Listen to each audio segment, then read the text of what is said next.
क्या आप जानते हैं भगवान राम की मृत्यु से जुड़े ये रोचक तथ्य? जाने क्या है पूरी कहानी। अगर आप प्रभु श्री राम के भक्त हैं और इस बात से अनजान हैं कि उनकी मृत्यु कैसे हुई थी, तो इस लेख में जाने श्री राम की मृत्यु से जुड़े कुछ तथ्यों को। भगवान श्री राम को भला कौन नहीं जानता है। जब भी बात आती है रामायण की, प्रभु श्री राम की छवि मानस पटल पर अंकित हो जाती है।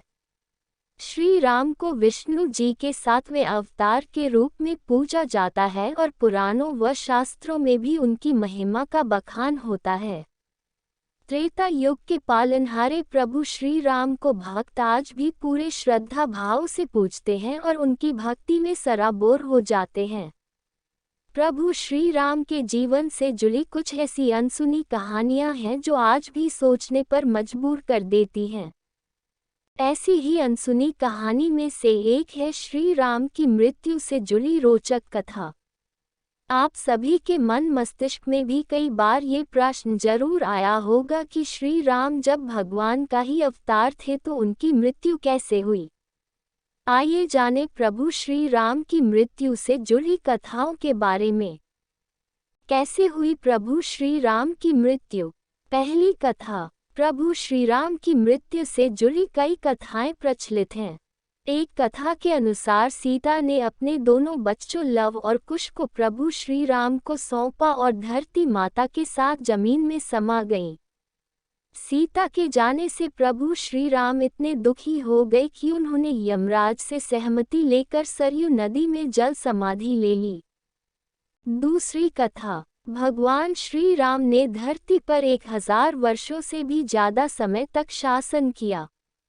अपने इस लंबे शासनकाल में भगवान राम ने कई ऐसे काम किए जिन्होंने हिंदू धर्म को एक गौरवमयी इतिहास प्रदान किया।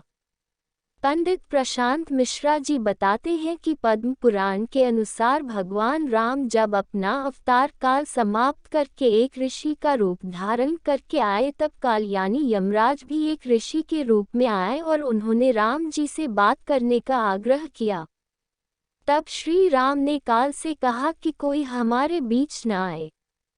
उस समय प्रभु श्री राम ने भ्राता लक्ष्मण से कहा कि वो एकांत चाहते हैं और काल से वार्तालाप करना चाहते हैं, इसलिए आप दरवाजे पर खड़े हो जाएं जिससे कोई भीतर प्रवेश न कर सके। इतनी देर में ऋषि दुर्वासा वहां आ गए और राम जी से मिलने का आग्रह करने लगे। लक्ष्मण जी के मना करने पर भी ऋषि नहीं माने और क्रोधित होकर बात करने लगे। लक्ष्मण जी दुर्वासा के क्रोध से बचने के लिए कमरे में प्रवेश कर गए जहां श्री राम वार्तालाप कर रहे थे। ये देखकर श्री राम भी लक्ष्मण पर कुपित हुए और उन्हें मृत्यु दंड न देकर देश निकाला दे दिया। लक्ष्मण जी के लिए वह भी मृत्यु सामान ही था, इसलिए वो सरयू नदी में समा गए और शेषनाग का रूप धारण कर लिया। भाई की जल समाधि से आहत होकर श्री राम ने भी जल समाधि का निर्णय लिया। वो सरयू नदी के अंदर गए और भगवान विष्णु का अवतार ले लिया। इस तरह श्री राम ने मानव शरीर त्याग दिया और बैकुंठ धाम चले गए।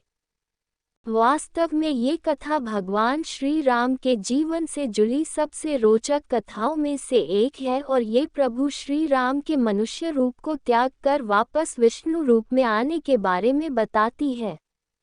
अगर आपको यह लेख अच्छा लगा हो तो इसे शेयर जरूर करें। वो इसी तरह के अन्य लेख पढ़ने के लिए जुड़ी रहे आपकी अपनी वेबसाइट हर जिंदगी के साथ।